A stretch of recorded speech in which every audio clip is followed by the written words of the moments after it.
एक बार भगवान शंकर के अंशभूत महर्षि दुर्वासा पृथ्वी पर विचर कर रहे थे। घूमते घूमते वे एक मनोहर वन में गए। वहाँ एक विद्याधर सुंदरी हाथ में पारिजात पुष्पों की माला लिए खड़ी थी।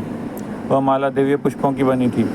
उसकी दिव्य गंध से समस्त वन प्रांत सुवासित हो रहा था। दुर्वासा ने विद्याधरी से वह मनोहर माला मांगी। विद्याधरी ने उन्हें आदरपूर्वक प्रणाम करके वह माला दे दी।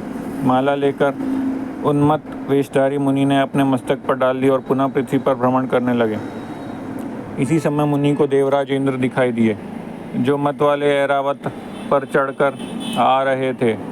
उनके साथ बहुत से देवता भी थे। मुनि ने अपने मस्तक पर पड़ी माला उतार कर हाथ में ले ली। उसके ऊपर भौरे गुंजार कर रहे थे। जब देवराज समीप आए तो दुर्वासा ने पागलों की तरह वह माला उनके ऊपर फेंक दी। देवराज ने उसे ऐरावत के मस्तक पर डाल दिया।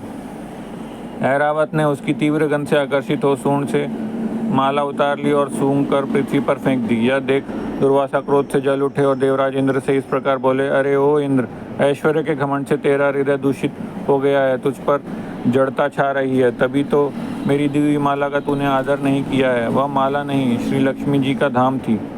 माला लेकर तूने प्रणाम तक नहीं किया है, इसलिए तेरे अधिकार में स्थित तीनों लोकों की लक्ष्मी शीघ्र ही अदृश्य हो जाएगी। यह शाप सुनकर देवराज इंद्र घबरा गए। तुरंत ही ऐरावत से उतरकर मुनि के चरणों में पड़ गए। उन्होंने दुर्वासा को प्रसन्न करने की लाख चेष्टाएं की, किंतु महर्षि टस से मस न हुए। उल्टे इंद्र को फटकार कर वहां से चल दिए।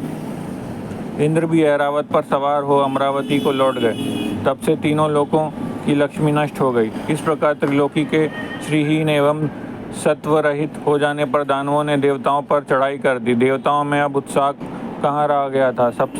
सब ने हार मान ली। फिर सभी देवता ब्रह्मा जी की शरण में गए। ब्रह्मा जी ने उन्हें भगवान विष्णु की शरण में जाने की सलाह दी तथा सबके साथ वे स्वयं भी क्षीर सागर के उत्तर तट पर गए। वहां पहुंचकर ब्रह्मा आदि देवताओं ने बड़ी भक्ति से भगवान विष्णु का स्तवन किया। भगवान प्रसन्न होकर देवताओं के सम्मुख प्रकट हुए। उनका अनुपम तेजस्वी मंगलमय विग्रह देखकर देवताओं ने पुनः स्तवन किया। तत्पश्चात भगवान ने उन्हें क्षीर सागर को माथने की सलाह दी और कहा, इससे अमृत प्रकट होगा। उसके पान करने से तुम सब लोग अजर अमर हो जाओगे, किंतु यह कार्य है बहुत दुष्कर, अतः तुम्हें दैत्यों को भी अपना साथी बना लेना चाहिए। मैं तो तुम्हारी सहायता करूँगा ही। भगवान की आज्ञा पाकर देवगण दैत्यों से संधि करके अमृत प्राप्ति के लिए प्रयास करने लगे।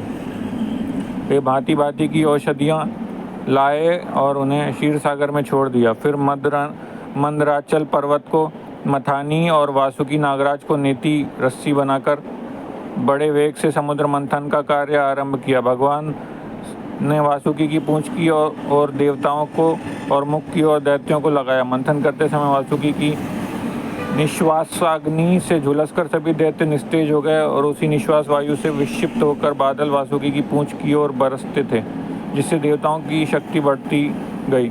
भक्त वत्सल भगवान विष्णु स्वयं कच्छप रूप धारण कर क्षीर सागर में घूमते हुए मंदराचल के आधार बने हुए थे। वे ही एक रूप से देवताओं में और एक रूप से दैत्यों में मिलकर नागराज को खींचने में भी सहायता देते थे तथा एक अन्य विशाल रूप से जो देवताओं और दैत्यों को दिखाई नहीं देता था, उन्होंने मंदराचल को ऊपर से दबाकर रखा था। इसके साथ ही वे नागराज वासुकी में भी बल का संचार करते थे और देवताओं की भी शक्ति बढ़ा रहे थे। इस प्रकार मंथन करने पर क्षीर सागर से क्रमशः कामधेनु, वारुणी देवी, कल्पवृक्ष और अप्सराएं प्रकट हुईं।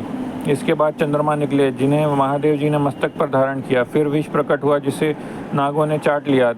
तदनंतर अमृत का कलश हाथ में लिए धन्वंतरी का प्रादुर्भाव हुआ। इससे देवताओं और दानवों को भी बड़ी प्रसन्नता हुई। सबके अंत में क्षीर समुद्र से भगवती लक्ष्मी देवी प्रकट हुई। वे खिले हुए कमल के आसन पर विराजमान थीं। उनके अंगों की दिव्य कांति सब ओर प्रकाशित हो रही थी। उनके हाथ में कमल शोभा पा रहा था। उनका दर्शन कर देवता और महर्षिगण प्रसन्न हो गए। उन्होंने वैदिक श्री सूक्त का पाठ करके लक्ष्मी देवी का स्तवन करके दिव्य वस्त्राभूषण अर्पित किए। वे उन दिव्य वस्त्राभूषणों से विभूषित होकर सबके देखते देखते अपने सनातन स्वामी श्री विष्णु भगवान के वक्षस्थल में चली गईं। भगवान को लक्ष्मी जी के साथ देखकर देवता प्रसन्न हो गए। दैत्यों को बड़ी निराशा हुई।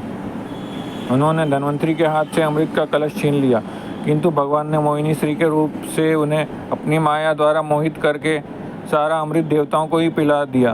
तदनंतर इंद्र ने बड़ी विनय और भक्ति के साथ श्री लक्ष्मी जी ने देवताओं को मनोवांछित वरदान दिया।